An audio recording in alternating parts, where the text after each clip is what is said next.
सुप्रभात बच्चों, मैं आपकी हिंदी शिक्षिका ज्योति सिंह। आइए हम इस वीडियो में काका कालेलकर द्वारा रचित निष्ठा मूर्ति कस्तूरबा नामक जो उनका संस्मरण आपके पाठ्यक्रम में शामिल है वो पढ़ते हैं और कस्तूरबा जी के विषय में जानते हैं। उससे पहले हम काका कालेलकर के विषय में जान लेते हैं। काका कालेलकर हिंदी के मूक साधक, एक साहित्यिक संत के रूप में और दक्षिण भारत में हिंदी के प्रचार प्रसार की दृष्टि से उनका महत्वपूर्ण स्थान रहा है। काका कालेलकर भारत के स्वाधीनता संग्राम के निर्भीक सेनानी, संत पुरुष तथा गांधी जी के अनुयायी थे। काका कालेलकर का जन्म 1885 ईस्वी सतारा, महाराष्ट्र में हुआ था। इनके पिताजी का नाम बालकृष्ण कालेलकर था। इन्होंने बीए की उपाधि मुंबई विश्वविद्यालय से प्राप्त की तथा बड़ौदा के गंगानाथ भारती सार्वजनिक विद्यालय में आचार्य पद को सुशोभित किया। काका कालेलकर के नाम से विख्यात दत्तात्रेय बालकृष्ण कालेलकर, काका कालेलकर जो काका कालेलकर के नाम से हिंदी साहित्य में प्रसिद्ध हैं, उनका जो मूल नाम था वो दत्तात्रेय बालकृष्ण कालेलकर था। बालकृष्ण कालेलकर इनके पिताजी का नाम था और इनका नाम दत्तात्रेय था, और इन्होंने अपने पिताजी के नाम को अपने नाम के साथ जोड़ा था, इसलिए इनका नाम दत्तात्रेय बालकृष्ण कालेलकर हुआ। ये भारत के प्रसिद्ध शिक्षा शास्त्री, पत्रकार और स्वतंत्रता संग्राम सेनानी थे। उनका परिवार मूल रूप से कर्नाटक के काका कालेलकर के नाम से विख्यात दत्तात्रेय।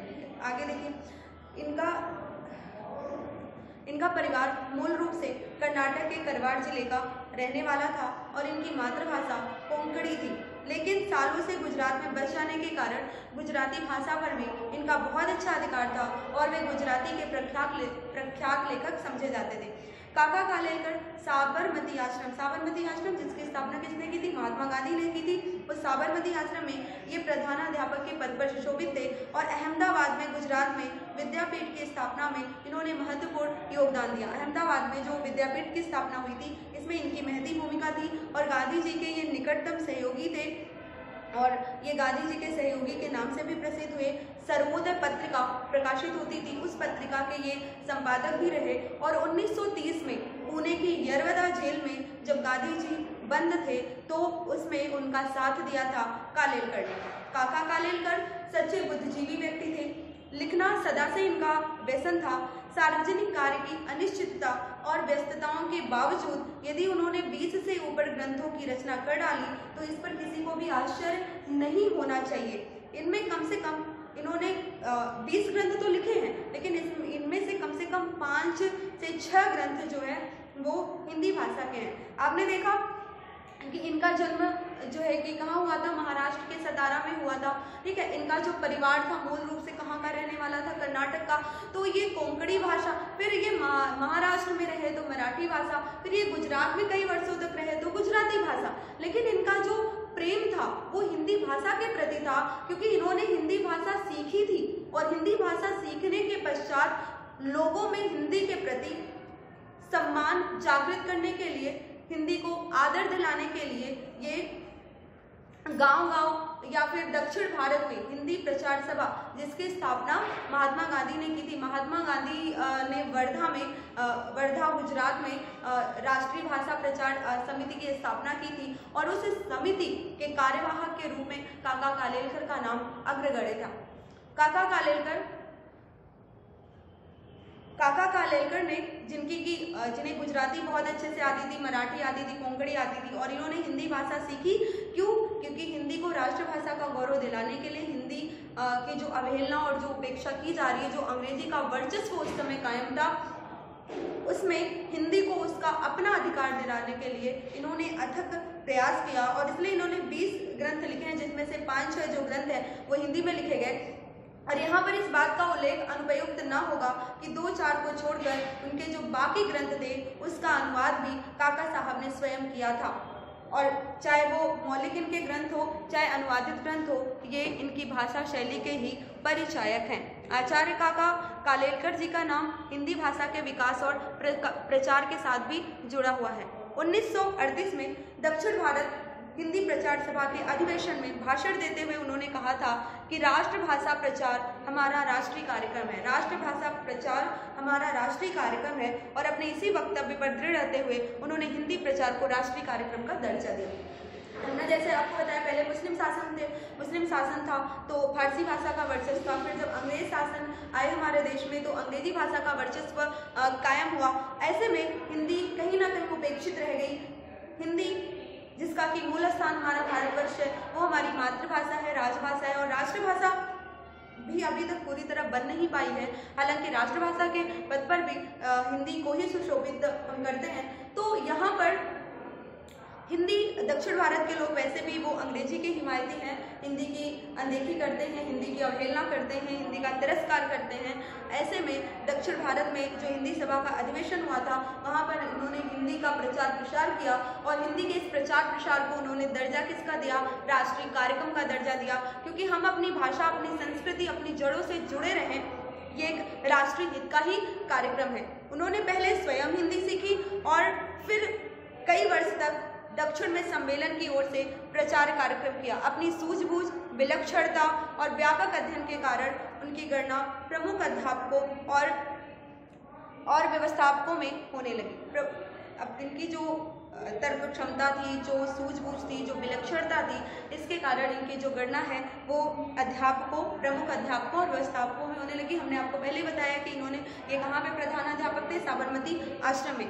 हिंदी के प्रचार प्रसार में जहाँ कहीं कोई दोष दिखाई देता, जहाँ हिंदी के प्रचार प्रसार में कोई व्यवधान उपस्थित होता, वहाँ पे महात्मा गांधी काका कालेलकर को ही भेजते थे जिससे वो वहाँ पर जाकर हिंदी के मार्ग की जो बाधाएं हैं, जो व्यवधान है, उसका निराकरण कर सके और हिंदी का प्रचार प्रसार कर सके। और ऐसे नाजुक काम के लिए काका कालेलकर को ही महात्मा गांधी उपयुक्त मानते थे। साहित्य अकादमी में ये गुजराती भाषा के प्रतिनिधि रहे और गुजरात में हिंदी का जो प्रचार प्रसार हुआ, हिंदी को जो महत्ता प्राप्त है, उसका श्रेय भी किसको जाता है? काका कालेलकर को जाता है। और हिंदी साहित्य की निरंतर सेवा करते हुए 21 अगस्त 1981 को यह सूर्य हमेशा के लिए अस्त हो गया। काका कालेलकर जी की भारतीय संस्कृति के प्रति अटूट आस्था थी और इनके विभिन्न आयामों की, संस्कृति के विभिन्न आयामों की झलक इनकी रचनाओं में दिखाई पड़ती है। इन्होंने निबंध संग्रह भी लिखा, यात्रावृत्त भी लिखा, संस्मरण और आत्मचरित्र भी लिखा। और संस्मरण के अंतर्गत इनका आता है बापू की झांकियां और आपके पाठ्यक्रम में जो शामिल है निष्ठा मूर्ति कस्तूरबा, वो भी किसमें आता है? संस्मरण में आता है। तो ये काका कालेलकर जी के विषय में हो गया। हम चलते हैं निष्ठा मूर्ति कस्तूरबा की तरफ। निष्ठा मूर्ति कस्तूरबा, आप महात्मा गांधी से अवगत होंगे तो आप कस्तूरबा को भी जानते होंगे। महात्मा गांधी जैसे महान पुरुष की सहधर्मचारिणी के तौर पर पूज्य कस्तूरबा के बारे में राष्ट्र को आदर मालूम होना स्वाभाविक है। राष्ट्र ने महात्मा जी को बापू के नाम से राष्ट्रीयता के स्थान पर कायम किया है, इसलिए कस्तूरबा भी बा के एकाक्षरी नाम से राष्ट्रमाता बन सकी है।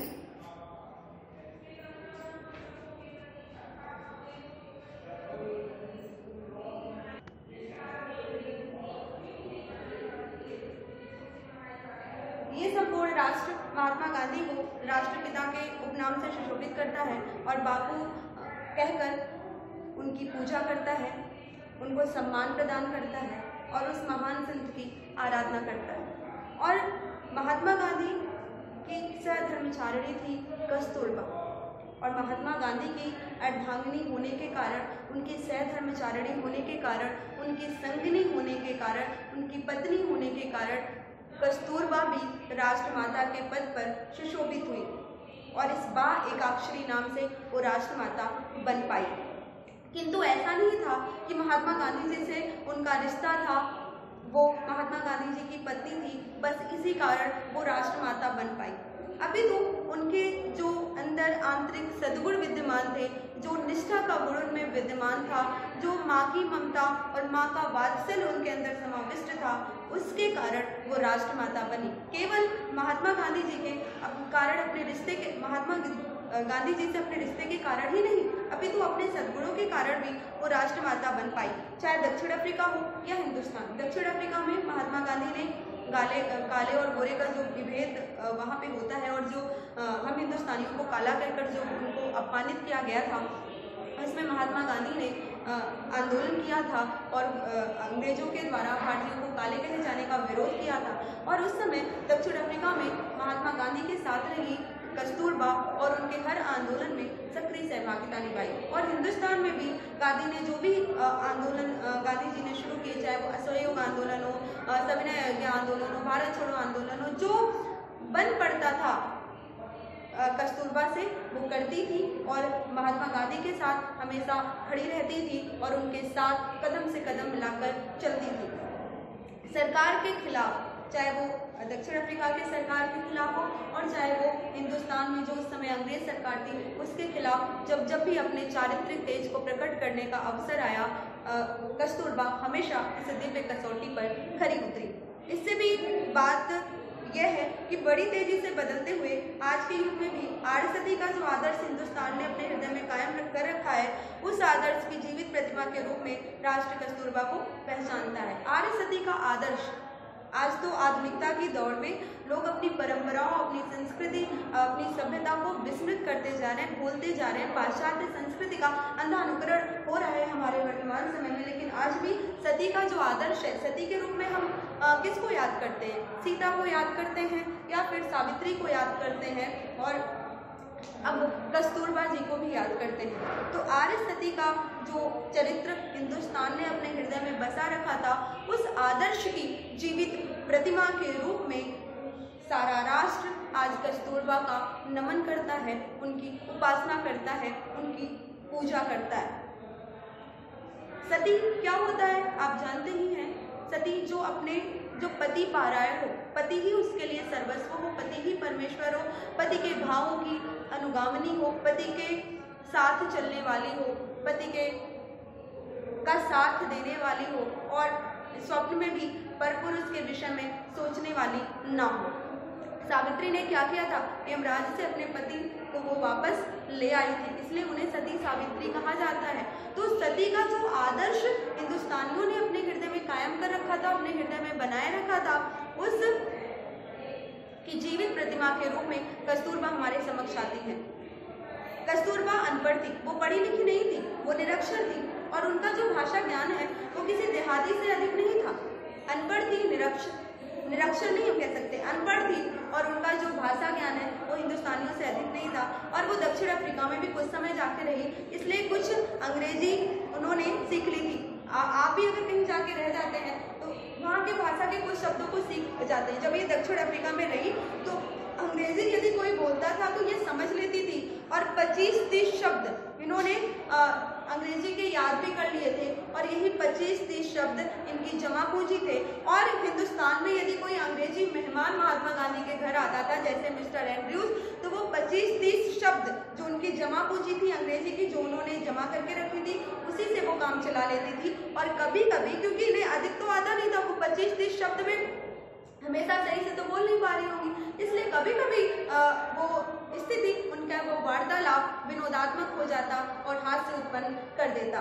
कस्तूरबा को गीता के ऊपर असाधारण श्रद्धा थी। भारतीयों का धार्मिक ग्रंथ है, हम बात करें हिंदुओं का धार्मिक ग्रंथ है श्रीमद् भागवत गीता, जिसपे लोग असाधारण श्रद्धा रखते हैं और उसपे असाधारण श्रद्धा थी। कस्तूरबा को पढ़ाने वाला यदि कोई मिले तो भक्तिपूर्वक वो गीता पढ़ने के लिए बैठ जाती, लेकिन वो कभी पूरा पढ़ नहीं पाई, कभी उनकी गाड़ी बहुत आगे बढ़ नहीं सकी। लेकिन जब उन्हें आगा खां के महल में कैद कर दिया गया था, आगा खां के महल में, तो वहाँ पर उन्होंने श्रीमद् भागवत गीता को पढ़ने की अपनी कोशिश जो है वो चालू रखी थी, वो गीता पढ़ना चाहती थी।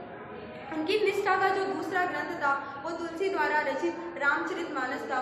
बड़ी मुश्किल के दोपहर में उन्हें आगा खां के महल में जब वो कैद थी तो बड़ी मुश्किल से उन्हें, क्योंकि वो सारा दिन काम में ही लगी रहती, कुछ ना कुछ करती रहती थी, और बड़ी मुश्किल से उन्हें दोपहर का समय मिलता। दोपहर का समय वो भी केवल आधे घंटे का मिलता था और उसमें भी वो बड़े बड़े अक्षरों में, पहले क्या होता था, आज भी है, अभी तो उसके अक्षर छोटे छोटे हो गए हैं तो किताब भी छोटी हो गई। पहले बहुत ही मोटी सी किताब आती थी रामचरितमानस की और उसमें बड़े बड़े अक्षर होते थे और उसको एक पात्र रहता था जिसमें उसको रख करके, उसको टिका करके रामचरितमानस या रामायण पढ़ी जाती थी। तो ये इन्हें जब आधे घंटे का समय मिलता था दोपहर में, तो ये बड़े बड़े अक्षरों में छपी तुलसी रामचरितमानस के दोहे को चश्मा चढ़ाकर पढ़ने बैठ जाती थी। पहले हमने आपको बताया कि ये क्या थी, अनपढ़ थी, ठीक है, और इनका भाषा ज्ञान भी देहातियों से अधिक नहीं था।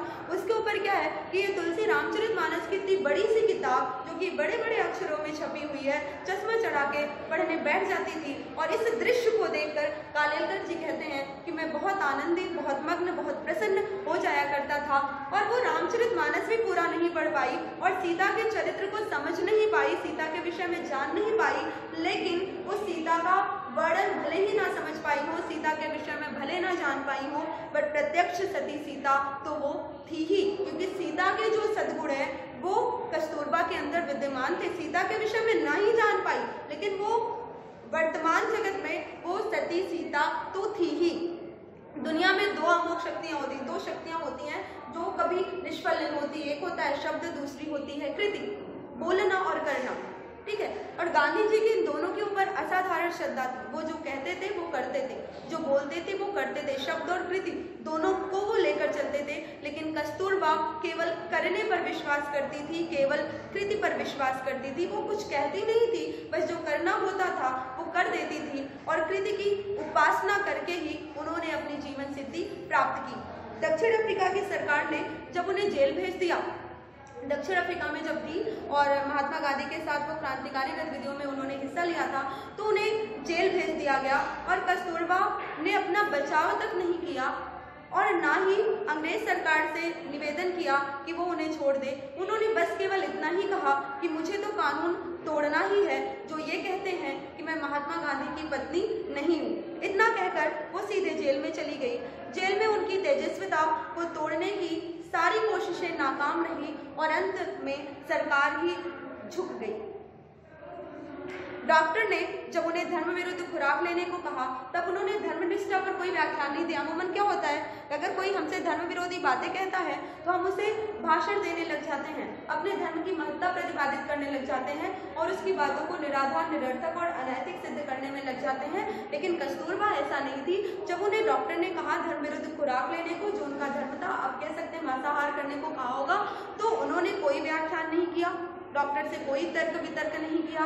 उन्होंने सिर्फ इतना कहा कि मुझे अखाद्य खाकर जीना नहीं है, फिर भले ही मैं मृत्यु का वरण क्यों ना कर लूं। अखाद्य खाकर जीने से बेहतर है खाद्य खाकर मर जाना। ये उन्होंने केवल एक वाक्य में अपनी बातें कह दी, ज्यादा लंबा चौड़ा व्याख्यान नहीं दिया, अपने धर्म की सार्थकता नहीं प्रतिपादित की और उस चिकित्सक से तर्क वितर्क भी नहीं किया।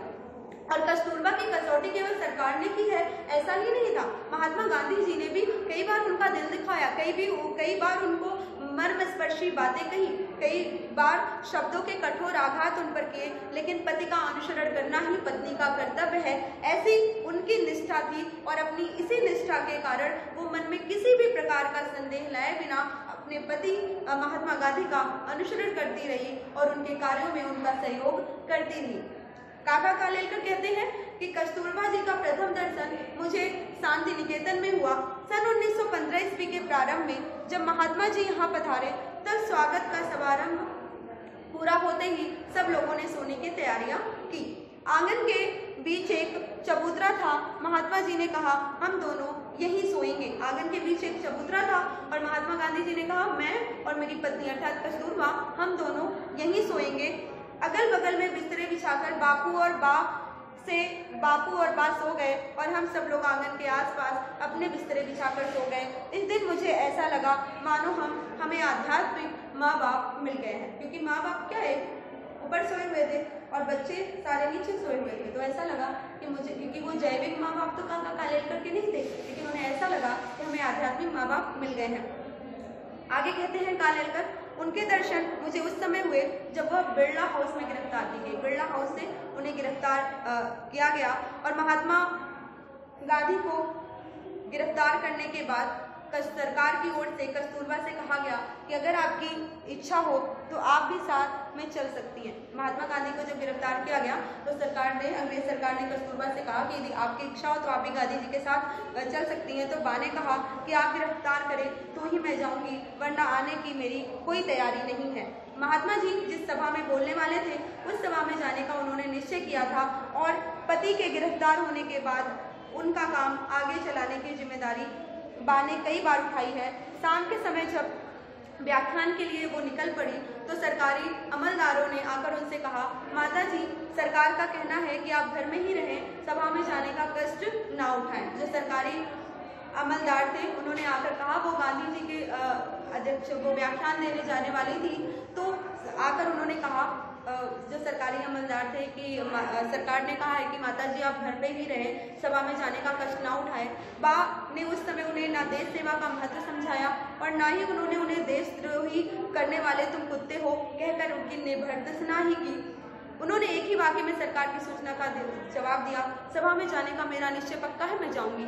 अब देखो महात्मा गांधी जी जब गिरफ्तार हुए तो जिस सभा की वो अध्यक्षता करने वाले थे उसकी अध्यक्षता की जिम्मेदारी उठा ली थी कस्तूरबा ने, और जब वो जाने वाली थी, निकलने वाली थी, उस समय सरकारी अमलदार अर्थात जो भारतीय रहे होंगे लेकिन अंग्रेज सरकार के अंतर्गत उन्होंने नौकरी करी थी और उनकी चाटुकारिता करते थे और उनकी हर आज्ञा को मानते थे। उन्होंने आकर कहा कि अंग्रेज सरकार ने कहा है कि आप सभा में ना जाएं, आप घर पे ही रहे। तो कोई और होता तो उन्हें चार बातें सुनाता कि तुम भारतीय हो लेकिन तुम जो है कि तलवे चाट रहे हो अंग्रेज सरकार के, उसकी बातें मान रहे हो, देश सेवा का पाठ पढ़ाता, देश प्रेम पर व्याख्यान देता, या तो तुम देशद्रोही हो, तुम देशद्रोह करने वाले कुत्ते हो, ऐसा कहकर अपशब्द कहकर उसे अपमानित करता। लेकिन कस्तूरबा ने ऐसा कुछ भी नहीं किया और ऐसा कुछ भी नहीं कहा, बस केवल उन्होंने इतना कहा कि सभा में मेरा जाने का निश्चय पक्का है और मैं जाऊंगी ही। आगा खां के महल में खाने पीने की कोई तकलीफ नहीं थी, हवा की दृष्टि से भी अच्छा स्थान था, महात्मा जी का सहवास भी था और वहां पे क्या था, महात्मा गांधी जी भी साथ में उसी जेल में बंद थे, क्योंकि लेकिन कस्तूरबा के लिए यह विचार ही असहनीय हुआ कि मैं कैद हूँ। उन्होंने कई बार कहा, मुझे यहाँ का वैभव, यहाँ का ऐश्वर्य बिल्कुल नहीं चाहिए, मुझे तो अपने सेवाग्राम की वह कुटिया ही पसंद है। सरकार ने उनके शरीर को कैद कर रखा किंतु उनकी आत्मा को वो कैद नहीं कर पाए, उनकी आत्मा को वो कैद सहन नहीं हुई। जिस प्रकार पिंजड़े का पक्षी प्राणों का त्याग करके बंधन मुक्त हो जाता है, उसी प्रकार कस्तूरबा ने सरकार की कैद में अपना शरीर छोड़ा और वह स्वतंत्र हुई। आप शरीर को कैद कर सकते हैं, आत्मा को नहीं कर सकते। और जब अंग्रेजों ने कस्तूरबा के शरीर को आगा खां के महल में कैद कर रखा तो उनकी आत्मा को ये विचार सहन नहीं हुआ, वो ये सोचकर ही छटपटाने लगी कि मैं कैद हूँ, और वो उस पिंजड़े को तोड़कर उनकी आत्मा निकल गई, उड़ गई। उनके इस मूक और किंतु तेजस्वी बलिदान के कारण अंग्रेजी साम्राज्य की नींव ढीली हुई और हिंदुस्तान पर उनकी हुकूमत कमजोर हुई, क्योंकि कस्तूरबा के इस त्याग के बाद लोगों के अंदर देशभक्ति की भावना, देशभक्ति की लौ प्रचलित हुई और मातृवेदी पर प्राणों का बलिदान करने के लिए वो शहर से तैयार हो गए। इसलिए अंग्रेजी हुकूमत जो है वो ढीली हुई। कस्तूरबा ने अपनी कृत्य निष्ठा के द्वारा यह दिखा दिया कि शुद्ध और रोचक साहित्य के पहाड़ों की अपेक्षा कृत्य का एक कण अधिक मूल्यवान और आबदार होता है। उन्होंने कुछ कहा नहीं, कुछ चीखा चिल्लाया नहीं, बस जो करना था कर दिया। मातृभूमि के लिए, देश के लिए अपने प्राणों का अर्पण करना था तो उन्होंने कर दिया। शब्द शास्त्र में जो लोग निपुण होते हैं उनको कर्तव्य और अकर्तव्य की हमेशा भी चिकित्सा करनी पड़ती है। कृत्यनिष्ठ लोगों को ऐसी दुविधा कभी परेशान नहीं करती। अब देखो, जो शब्द शास्त्र में निपुण होते हैं, जिनको जो कहने में विश्व को तर्क वितर्क करते रहते हैं, ये करना चाहिए, ये नहीं करना चाहिए, करना नहीं चाहिए, ये करना चाहिए, इसमें क्या होता है, उनका समय चला जाता है। लेकिन जो कृति पर विश्वास करते हैं वो केवल करते हैं, वो बोलकर अपना समय बर्बाद नहीं करते या ना उन्हें कोई दुविधा परेशान करती है। कस्तूरबा के समान सामने उनका कर्तव्य किसी दिए के समान स्पष्ट था। कभी कोई चर्चा शुरू हो जाती तब मुझसे यही होगा और यह नहीं होगा, इन दो वाक्यों में ही अपना फैसला सुना देती। जब कोई चर्चा होती, जब कोई विषय पर काम करने के लिए कहा जाता तो वो ज़्यादा तर्क वितर्क नहीं करती, ज़्यादा बातचीत नहीं करती, बस केवल इतना कह देती, मुझसे यह होगा, मुझसे यह नहीं होगा, केवल ये दो वाक्य। जब होना होता हो जाएगा, नहीं होना नहीं होगा, तो ये मुझसे होगा और ये मुझसे नहीं होगा, केवल ये दो वाक्य कहती थी। आश्रम में कस्तूरबा हम लोगों के लिए माँ के समान थी। सद्या ये काका कालेलकर जी कहते हैं कि आश्रम में कस्तूरबा जी हम लोगों के लिए माँ सदृश थी। सत्याग्रह आश्रम यानी तत्वनिष्ठ महात्मा जी की संस्था थी। उपशासक मगनलाल भाई उसे चलाते थे। ऐसे स्थान पर अगर वात्सल्य की आर्द्रता हमें मिलती थी तो वह कस्तूरबा से ही। कई बार बा आश्रम के नियमों को ताक पर रख देती। आश्रम के बच्चों को जब भूख लगती थी तब उनकी बात बाही सुनती थी। नियमनिष्ठ लोगों ने बा के खिलाफ कई बार शिकायतें करके देखी, किंतु महात्मा जी को अंत में हार खा के निर्णय देना पड़ा कि अपने नियम बा पे लागू नहीं होते। आप देखो, जो वो तत्वनिष्ठ संस्था थी जिसे उपशासक मगन भाई चलाते थे और महात्मा गांधी जी की संस्था थी, उसके कई नियम, कई सिद्धांत, कई कायदे, कई कानून बनाए गए थे और जो उस वहाँ पे रहने वाले जो छात्र थे, यदि उस नियम का उल्लंघन करते तो उन्हें खाना नहीं दिया जाता था, भोजन नहीं दिया जाता था।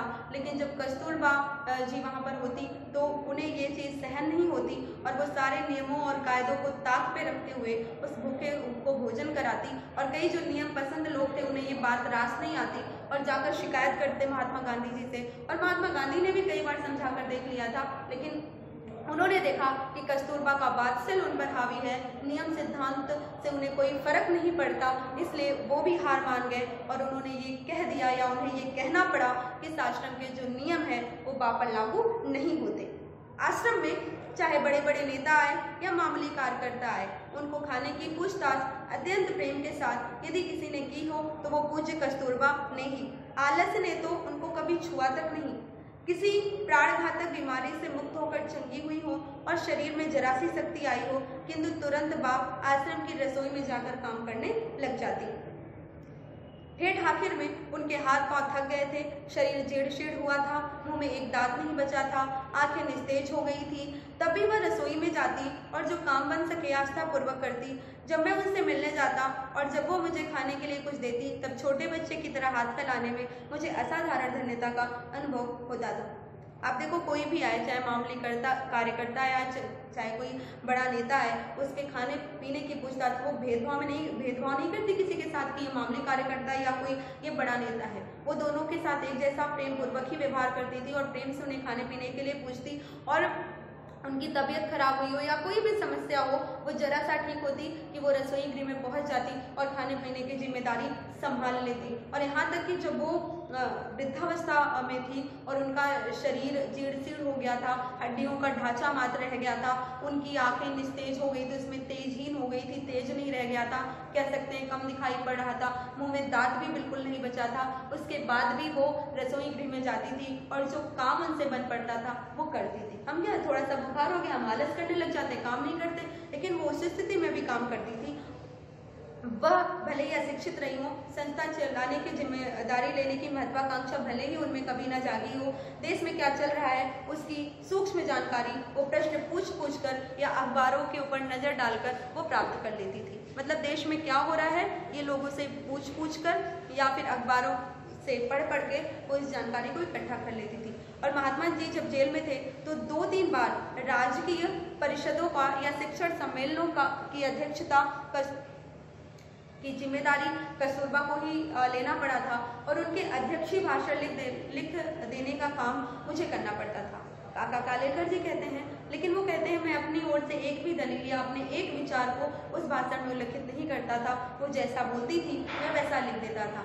अध्यक्षीय भाषण किसी से लिखवा लेना, कालेलकर जी कहते हैं, आसान होता है, लेकिन उपसंहार करना वो अपनी प्रति उत्पन्नमति का काम है। उपसंहार स्वयं से ही करना पड़ता है और कस्तूरबा का जो उपसंहार होता था वो स्वयं में परिपूर्ण होता था।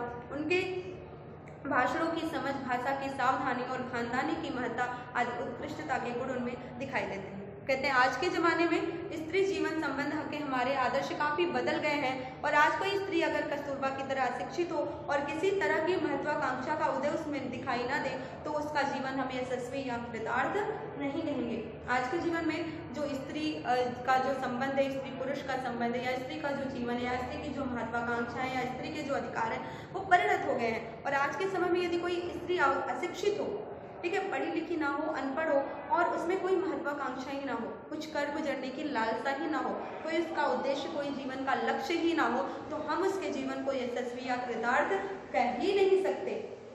ऐसे हालत में जब कस्तूरबा की मृत्यु हुई तो पूरे देश ने उनका स्मारक बनाने को तय किया, निश्चित किया और जो सहज में ही धनराशि इकट्ठी ना हो पाए वो धनराशि को क्षण भर में इकट्ठा करके दिखा दिया। और इससे ये सिद्ध होता है कि हमारा प्राचीन तेजस्वी आदर्श आज भी सर्वमान्य है, देशमान्य है और हमारी संस्कृति की जड़ें आज भी काफ़ी मजबूत हैं। यह सब श्रेष्ठता या महत्ता कस्तूरबा में कहाँ से आई, उनकी जीवन साधना किस प्रकार की थी, शिक्षण के द्वारा उन्होंने बाहर से कुछ नहीं लिया था। उनमें तो जो आदर्श को शोभा देने वाले कौटुंबिक सद्गुण थे ही। उन्होंने बाहर से कुछ नहीं ग्रहण किया था, उन्होंने कोई ट्रेनिंग नहीं ली थी, कोई शिक्षण नहीं लिया था, कोई कोचिंग संस्थान नहीं ज्वाइन करा था। उन्होंने जो जीवन की साधना की थी, वो जो उनके अंदर सद्गुण विद्यमान थे, वो उनके संस्कार थे, उनके कौटुंबिक आदर्श थे, और असाधारण मौका मिलते ही, वो असाधारण कसौटी आ पड़ते ही स्वभाव सिद्ध कौटुंबिक सद्गुण व्यापक किए और उनके जोरों पर हर समय जीवन सिद्धि प्राप्त की। प्रमाण में या छोटे पैमाने पर जो शुद्ध साधना की जाती है, उसका तेज इतना लोकोत्तरी होता है कि चाहे कितना ही बड़ा प्रसंग आ पड़े या व्यापक प्रमाण कसौटी में हो, चारित्रवान मनुष्य को अपनी शक्ति का सिर्फ गुणाकार ही करने को होता है। जो चारित्रिक व्यक्ति होता है, जो चरित्रवान व्यक्ति होता है, जिसमें सद्गुणों का समावेश होता है, जिसमें संस्कार और सद्गुणों की भरमार होती है, उसके जो गुण होते हैं वो धनाकार नहीं, गुणाकार, उसमें गुणाकार वृद्धि होती है। मतलब ये है कि यदि किसी व्यक्ति में कोई सद्गुण विद्यमान है तो अत्यंत ही तेजी के साथ उसमें वृद्धि होती है, विस्तार होता है। सती कस्तूरबा सिर्फ अपने संस्कार के बल के कारण पातिव्रत्य को, कुटुंब वत्सलता को और तेजस्विता को चिपकाए रही और उसी के जोरों से महात्मा जी के महात्मा के बराबरी में आ सकी। आज हिंदू, मुस्लिम, पारसी, सिख, बौद्ध, ईसाई आदि अनेक धर्मी लोगों का यह विशाल देश अत्यंत निष्ठा के साथ कस्तूरबा की पूजा करता है और स्वातंत्र के पूर्व शिवरात्रि के दिन उनका स्मरण करके सब लोगों अपनी अपनी तेजस्विता को अधिक तेजस्वी बनाते हैं। कस्तूरबा जी में जो उनका संस्कार था, जो पतिव्रत धर्म पालन करने की जो उनकी प्रबल या दृढ़ इच्छा शक्ति थी, जो कुटुंब वत्सलता उनके अंदर विद्यमान थी, जो कौटुंबिक सद्गुण उनके अंदर विद्यमान थे, जो सभ्यता और संस्कार का संरक्षण संवर्धन करके आगे बढ़ रही थी, उसके कारण वो महात्मा जी के महात्मा की बराबरी में आ खड़ी हुई। और आज कोई किसी भी धर्म का मानने वाला क्यों ना हो, वो आज कस्तूरबा जी का नमन करता है, उन पे श्रद्धा रखता है और स्वतंत्रता के पूर्व की शिवरात्रि पर उनको स्मरण करता है और उनका पूजा करता है और उनके आदर्शों का अनुपालन करके आज भारतीय स्त्रियां वैसा ही बनना चाहती हैं। तो ये काका कालेलकर द्वारा रचित निष्ठा मूर्ति कस्तूरबा। ठीक, धन्यवाद।